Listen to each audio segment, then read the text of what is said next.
ઉનાળાના બળબડતા તાપમાં પક્ષીઓની તરસ छिपाવવા શનિ સેવા પરિવાર દ્વારા પાણીના કુંડાનું કરાયું વિતરણ।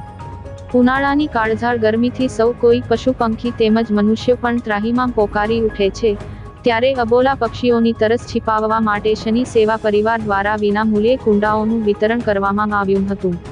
આ પંખીઓ ઈશ્વરની મનુષ્ય જીવનને અમૂલ્ય ભેટ છે। ઉનાળાની શરૂઆત થઈ છે ને સમગ્ર જીવસૃષ્ટિ ગરમી અને તરસનો અહેસાસ કરી રહી છે, ત્યારે ઈશ્વરની આ અમૂલ્ય ભેટને તડકાથી અને તરસથી બચાવીએના ઉદ્દેશ્ય સાથે ભરૂચ શક્તિનાથ વિસ્તારમાં શનિ સેવા પરિવાર દ્વારા નિઃશુલ્ક પાણીના કુંડાનું વિતરણ કરવામાં આવ્યું હતું।